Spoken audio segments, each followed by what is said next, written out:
سينما سمرة كابيزي رابيزي حينا للنبت فلتت حقوز دستا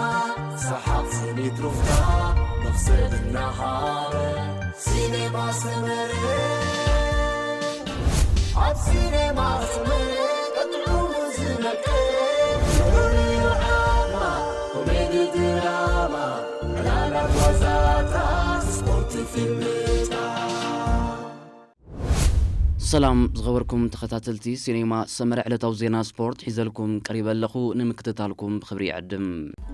بيني بركة حاتين لو ميزنا كسي صنعت لبسو كاب زماني ماني تاريخ زوارسي لعني خبر معدن للعنق بحري ኤርትራውያን ተቃዳምቲ አባላት ቤልጅማዊት ጋንታ ኢንተርማርሽ ቢኒያም ግርማይን አባል አሜሪካዊት ክለብ ሊደር ትሬክ ቻምፒዮን ኤርትራ ናትናኤል ተስፋ ጽዮንን ረቡዕ 25 መስከረም ኦምሎፕ ቫን ሄት ሆትላንድ ሰሜብ ማሕበር ቅድም ሽክለተ ዓለም UCI ናይ ሓደነት በሓደ መለክዕ ዘለዎን ሎም ዓመት ድማ ብ77 ግዚኡ ኣብ ምስላት ዝርከብን ውድድር ተጸሚዶም ኣብዛን ሓደ መዓልቲ ውድድር ተቃዳምቲ ብ95.2 ኪሎሜትር ዝርሕቀቱ ውድድር እዮም ሸፊኖም ኣብ ዝሓለፉ ዓመታት ነዚ ውድድር ዝተዓወቱ ተቃዳምቲ ምስን ዕዘብ ኣብ 2023 ቤልጅማዊ ገርበንቲኑሰን ኣብ 2022 ያስፐር ፊሊፕሰን ኣብ 2021 ሆላንዳዊ ታኮ ቫንደር ሆርን ኣብ 2019 ጀርመናዊ ማክስ ዋልስሺልድ ኣብ 2018 ድማ ቤልጅማዊ ጆናስ ቫን ጌቼክ ነዚ ውድድር ተዓዊቶም ነይሮም ኣብ 77 ዓመታት ኦምሎፕ እቶም ዝበዝሐ ግዜ ነዚ ውድድር ዝተዓወትሉ ቤልጅማውያን ኤቲኒ ዴ ዊልደን ጂልበርት ዴስሜትን አንድሬ ማሌብሬከን ኮይኖም ነፍሲ ወከፎም ድማ 3 ግዜ ተዓዊቶምሎም ነዚ ሓደ ካብ ገዳይም ዝኾነ ውድድር ካብ 6 ሃገራት ዝመጹ ተቃዳምቲ ጥራዮም ተዓዊቶምሎም ቤልጅየም ሙሳን 4 ዓወታት ጸብለል ክትብልን ከላ ሆላንድ 5 ጀርመን 4 ሩስያን አውስትራሊያን ዴንማርክን ድማ ነፍሲ ወከፈን ሓደ ግዜ ተዓዊተናሎም ኣብዚ ውድድር 8 ናይ ወርልድ ቱር 6 ድማ ናይ ፕሮ ቲም ከምኡን 8 ናይ ኮንቲኔንታል ጋንታታት ብድምር 22 ክለባት ኣብዚ ውድድር ተጸሚደን ካብዚኣተን 4 ክለባት ንፍልማ ግዜ ኣብዚ ውድድር ዝሳተፋ ዘለዋን ብደረጃ ተቃዳምቲ ድማ ኣብ መስመር በገጽ ሕንጻዝ ካብ ዝተረኽቡ 154 ተቃዳምቲ እቶም 53 ሚእታዊት ወይ ድማ 82 ተቃዳምቲ ንፍልማ ግዜ ኣብ ውድድር ሱታፊኦም ዘረጋገጽዮም ኣብ ታሪኽ ኦምሎፕ እቲ ዝበዝሐ ግዜ ዝተሳተፈ ቤልጅማዊ ኣባል ታርቴሌቶ ቲሞቲ ዳፖንቲዩ እዚ ተቃዳማይ ኣብ ውድድር 12 ግዜ ተሳቲፉሎም ኣብዛ ውድድር ተጸሚዶም ካብ ዘለዉ ናሽኳ ተቃዳምቲ እቶም ልዑል ስም ዘለዎም ቢኒያም ግርማይን ሆላንዳዊ ኣባል ጃይኮ አልኡላ ዲላን ግሪኖቬገን እዮም ኣብዚ ውድድር ይሳተፉ ካብ ዘለዉ 154 ተቃዳምቲ ንቢኒያም ግርማይ ሓዊስካ እቶም 22 ኣብ ቱር ዲ ፍራንስ ናይ ዓመት ተሳቲፎም ዝመጽኦም ኣብዚ ውድድር 4 ናይ ሃገሮም ቻምፒዮን ዝኾኑ ቻምፒዮን ኤርትራ ናትናኤል ተስፋ ጽዮን ቻምፒዮን ላትቪያ ኤሚሊየስ ሊፒንስ ቻምፒዮን ሆላንድ ዲላን ግሪኖቬገን ቻምፒዮን ግሪክ ኒኮፎሮስ አርቫኒቶ ኣብ መበገጽ ሕንጻ ዝተረኽቡ ተቃዳምቲዮም ድሕሪ 2 ኪሎሜትር ምጅማር ውድድር ኣብ ዓባይ ጉጅለስ ካቶታት ውሒዞም ድሕሪ 13 ኪሎሜትር 6 ተቃዳምቲ ቤልጅማውያን ሚሸል ላምቤርቪት አሌክ ቫንደን ቡልከ ጂያኒ መርቻንድ ሆላንዳዋን ቲመን ኤይዚንግ ማክስ ኩርነን ብሪጣንያዊ አዳም ሊዊስን ዓባይ ጉጅለ ናይ 27 ካልኢታት ጋጋን ጽፎም ቀዳሜት ጉጅለ መስሪቶም ኣብ 23 ኪሎሜትር እቲ ኣሞንጎ ቀዳሜትን ዓባይ ጉጅለን ዝነበረ ናይ ግዜ ጋግ ናብ 2:47 ካሊ በሪኹም ኣብ 126 ኪሎሜትር ቆጵሮሳዊ ቦድጋን ዛቢለንስኪ ናብ ቀዳሜት ጉጅለ ተወሲኹም ዛቢለንስኪ ኣብ ታሪኽ ኦምሎፕ ናይ ፈለማ ቆጵሮሳዊ ተሳታፊዩ ኣብ 32 ኪሎሜትር እቲ ናይ ግዜ ጋግ ናብ 2:4 ካልኢትን ወሪዱ ኣብዛ ውድድር ስሎቬንያዊ ኣባል ጃይኮ አልኡላ ሉካ ሜዚክ ብማልያት ኣውስትራልያዊት ጋንታ መበል 600 ውድድሩ የካይዳሎ ኣብ ታሪኽ ናይ ውድድር እቲ ብዕድመ ዝዓበየ ዕዉት ቤልጅማዊ ኢቲኔ ዴ ዊልደዩ እዚ ተቃዳማይ ኣብ 1999 ወዲ 41 ዓመትን 191 መዓልታትን ከሎ ነዚ ውድድር ተዓዊትሉ ነይሩ ኣብ 53 ኪሎሜትር ክለባት ኢንተርማርሽን ቲም ዲኤስኤምን ንመሪሕነት ዓባይ ጉጅለ ተረኪበን ኣብ 82 ኪሎሜትር እቲ ናይ ግዜ ጋግ ናብ 2:43 ካልኢትን ቀኒሱ ኣብ ዝሓለፉ 3 ዓመታት ኢንተርማርሽ ኣብ ዘካየደቶም 232 ሓደ መዓልቲ ውድድራት እቶም 74 እዛ ጋንታ ብውሕዱ ሓደ ተቀዳዳማያ ኣብ ፖዲየም ኣደይበያ ኣብዚ ውድድር ሆላንዳዊ ኣባል ዲኤስኤም ፋቢዮ ጃኮብሰን ኤርትራዊ ቢንያም ግርማይን ንመበል 50 ግዜኦም ኣብ ሓደ ውድድር ተጸሚዶም ካብዞም 50 ውድድራት ቢንያም ኣብ 42 ውድድራት ልዕሊ ፋቢዮ ጃኮብሰን ዝሓሸ ደረጃ ሒዙ ሕንጻጽ ረጊጹ ኣብ 110 ኪሎ ሜትር ኣብ መንጎ ቀዳሚትን ዓባይ ጉጅለን ዝነበረ ናይ ግዜ ጋግ ናብ ደቂቕን 50 ካልእትን ቀኒሶም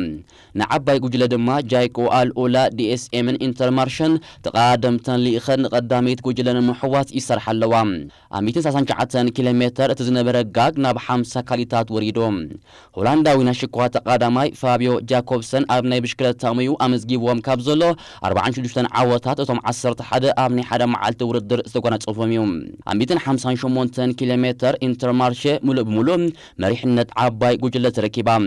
ጽወታ ንኽዛዘም 23 ኪሎ ሜትር ምስ ተረፎ ቀዳሚት ጉጅለ ንዓባይ ጉጅለ ጽልፋትላ ዝነበረት ናይ ግዜ ጋግ ናብ 23 ካልእታት ወሪዶም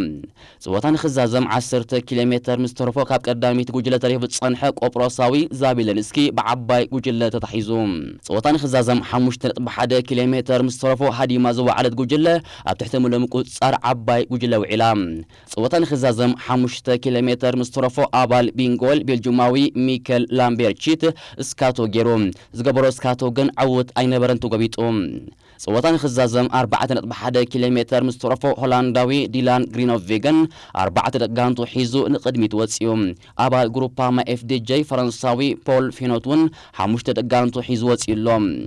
ኣብ መወዳእታ ዓባይ ጉጅለ ኣብ ዘካየደቶ ሓያል ቅጽበታዊ ውድድር ጀርመናዊ ኣባል ጃይኮ ኣልኦላ ማክስ ቫልስቺድ ንወዲ ጋንቱ ሆላንዳዊ ዲላን ግሪኖቬገን ብናይ ፎቶ ፊኒሽ ፍልልይ ረቲዑን ውድድሩ ብ4 ሰዓትን 20 ደቂቕን 20 ካልእትን ብምዛም ዕውት መበል 77 ዓመተ ውድድር ኦምሉፕ ቫን ሄት ሆትላንድ ኮይኑ ሆላንዳዊ ዲላን ግሪኖቬገን ካልኣይ ፈረንሳዊ ኣባል ፔረ ባርቢር ድማ ብተመሳሳሊ ግዜ ሳልሳይ ተርታሒዙ ኣብዛ ውድድር ተጸሚዶም ዝወዓሉ ኤርትራውያን ኣባል ኢንተርማርሽ ቢንያም ግርማይ መበል 25 ኣባል ሊድል ትሬክ ቻምፒዮን ኤርትራ ናትናል ተስፋጽዮን ድማ ካብ ዕውት መድራ ብ58 ካልእታት ድሒሩ መበል 85 ተርታሒዙ ሕንጻጽ ረጊጹ ኣብዛ ውድድር ኣባል ኢንተርማርሽ ገርበን ቴኑሰን ራብዓይ ተርታዩ ሒዞም ነዚ ኣብ ግምት ምእታው ድማ ቢንያም ግርማይ ኣብ ናይ ጋንታ ስራሒው ተጸሚዱ ኢልካ ደፊርካ ክትዛረብ ትኽእል عود نايزا وردر ماكس فالسجيلد دمر ناي بروفيشنال عوت ناب 13 أبريخم إذا تقعد ما يدحري 91 معلتات ويدما 3 وردراتي ناب جودن عوت مليسوم عوسا لويد جانتا جايكو أولاد ما بز عوت حق مبل 355 ناي مدرخ عوتات سنبيلا قال أيزا أتوا هولنداوي ديلان غرينوفيغن أب تاريخون مبل 34 جزيو قال أي ترتحيزوم ماكس ويلس شيل بزي كازي مبل 10 شوعات جرمناوي أبز عامة وردر ناي مدرخ عوز زمزقبة تقادماي كوينوم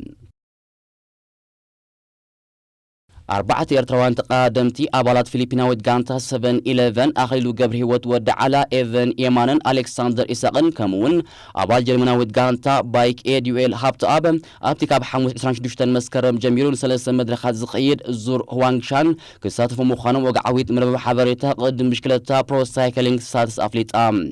እዚ ውድድር ኣብ ሃገረ ቻይና ዝካየድ ኮይኑ ብማሕበር ቅድም ብሽክለታ ዓለም ዩሲአይ ድማ ናይ 2.2 መለክዒ ዘለዎ ውድድር እዩ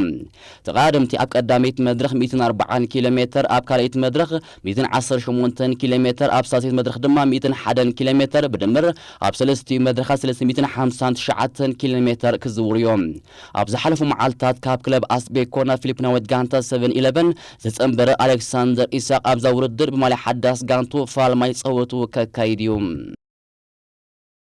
شامبيون عالم ربع سنة حموشتن مسكرم بزتخيرني حوس واسري لينا غانتا ناي غزي ورد كاتسيل وعلوم ابزا ورد دما غانتاتنا 53 بشوعات كيلومتر بزقلت اف ساعات مزاميو عيوتو وهيبون وردرنا كايدن امودات ابستعق انا غزي دما نكم ميكيل ماتيوس جاي فاينن بين اوكونرن زحقفت حقروت غانتا اوستراليا دما نستمدب 53 بشوعات كيلومتر اب ساعات 44 كيلومتر ان رغصت نوردرا بحد ساعات 12 دقيقه 52 ካልእትን ብምዛም ቻምፒዮን ዓለም ሚክስድ ሪሌይ ኮይና ንከም ማርኮ በርነር ማክሲሚሊያን ሻሽማንን ዘሳተፈ ጀርመን ድማ ብሓንቲ ካልእ ድሕራ ካልእቲ ንከም ኤድዋርዶ አፊኒ ፊሊፖ ጋና ዝኣመሰሉ ተቀዳደምቲ ዝሓቆፈ ጥልያን ድማ ብሸሞንተ ካልእታት ድሕራ ሳልሳይ ተርታ ሒዛ ክልተ ኤርትራውያን ተቀዳደምቲ ዓወት ኣማንን ያፌት ሙልጌታን ዝነበርዋ ንኢትዮጵያዊ ተስፎም ገብሩ ደቡብ አፍሪቃዊት ሊዜ አን ሎቭን ስሎቬንያዊት ኒካ ቦብናርን ዝሓቆፈት ናይ ዩሲአይ ጋንታ ድማ ካብ ዕውቲ አውስትራልያ ብ10 ደቂቃን 39 ካልእተን ድሕራ መበል 13 ተርታ ሒዛ ውድድር ኣዛዚማላ ቻምፒዮን ዓለም 26 መስከረም በክልተ ውድድራት ማለት ክልተ ጾታ ናይ ጁኒየር ብዘካይድዎም ናይ ጽርግያ ውድድር ቀጺለ ክውዕል እዮም ኣብዛኒ 5 ውድድር ድማ ክካየዱ ካብ ዝቀነዩ ናይ ውልቅ ናይ ግዜ ውድድራት ነፍሰ ኣግሊላ ጸንሐት ሃገራዊት ጋንታ ኤርትራ ነፈለማ ግዜ ከም ሃገር ክትሳተፍ እያ ዋላ እኳ ዓወት ኣማንን ያፌት ሙልጌታን ኣብ ናይ ሚክስድ ሪሌይ እንተተሳተፉ ንናይ ዩሲአይ ጋንታ ዳኣምበር ንሃገራዊት ጋንታ ኤርትራ ይኮኑን ወኪሎም ተሳቲፎም ስለዚ ድማ እዚ ሃገራዊት ጋንታ በታ ውቅብቲ ብባንዴራ ኤርትራ ዝወቀበት ማልያ ለቢሳ ኣብ ጽርግያታት ስዊዘርላንድ ውድድራታ ከተካይደ ኣብዚ ናይ ደቂ ተባዕትዮ ናይ ጁኒየር ናይ ጽርግያ ውድድር ኣብ ቻምፒዮን ኤርትራ ናይ ዝዓመት ኣብ ናይ ጽርግያ ውድድር ቀዳማይን ካልኣይን ኮይኖም ዝተዓወቱ ሞባይል ጊላይን ኤፍሬም ዝርጋብርን ንኣግማል ቀይሕ ባሕሪ ዝውክሉ ተቀዳደምቲ እዮም ኣብዛ ውድድር ድማ ተቀዳደምቲ 127.2 ኪሎ ሜትር ዝርሕቀት ውድድር ከካይድ እዮም ጁኒየር ደቂ ኣንስትዮ ድማ 73.5 ኪሎ ሜትር ዝርሕቀት ውድድር ክሽፍናየን እምበኣር ከዝኸበርኩም ተኸታተልቲ ሲኔማ ሰመረ ናይ ሎሚ ትሕዝቶና ኣብዚ ንዛዝም ኣብ ቀጻሊ ብኻልኦት ትሕዝቶታት ክሳብ ንራኸብ ሰላም